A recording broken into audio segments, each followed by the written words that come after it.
मुख्यमंत्री आणि दोन्ही उपमुख्यमंत्री हे बुलढाण्यात असणार आहेत। मुख्यमंत्र्यांच्या हस्ते महापुरुषांच्या स्मारकांचं लोकार्पण होणार आहे, तर बुलढाण्यात लाडकी बहीण योजनेचा मेळावाही पार पडणार आहे।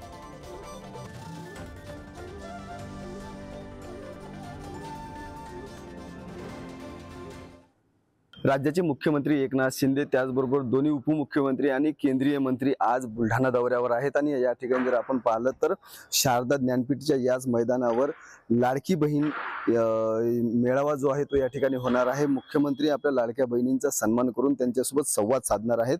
जवळपास 40,000 महिला पुरुष बसतील अशा पद्धतीचा हा पेंडॉल आहे, व्यवस्था करण्यात आलेली आहे।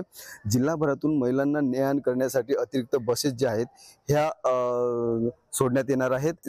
या कार्यक्रमाची तयारी जी आहे ती आता पूर्ण झालेली आहे। दुपारी 12:30 वाजल्यापासून तर 4 वाजेपर्यंत जे आहेत मुख्यमंत्री, उपमुख्यमंत्री आणि इतर मंत्री महोदय जे आहेत हे बुलढाण्यामध्ये असणार आहेत। त्याचबरोबर त्यापूर्वी जे आहे बुलढाणा शहरामध्ये जवळपास 26 महापुरुषांची स्मारके उभारण्यात आलेली आहेत। त्या स्मारकाचा लोकार्पण देखील या ठिकाणी होणार आहेत आणि एकंदरीत जर का आपण विचार केला तर याच कार्यक्रमाच्या पूर्वी आमदार संजय गायकवाड यांनी यांच्या संकल्पनेतून स्मारक उभारण्यात आलेली आहेत आणि 2 दिवसापूर्वी आमदार संजय गायकवाड यांनी राहुल गांधी संदर्भात केलेल्या वादग्रस्त वक्तव्यानंतर काँग्रेस देखील आक्रमक आहे। आज राज्यभरात काँग्रेसकडून ठिकठिकाणी आंदोलन करण्यात येणार आहेत आणि या आंदोलनाचा परिणाम आता बुलढाण्यात किंवा या कार्यक्रमावर काय होतं हे पाहणंही तेवढंच महत्त्वाचं असणार आहे।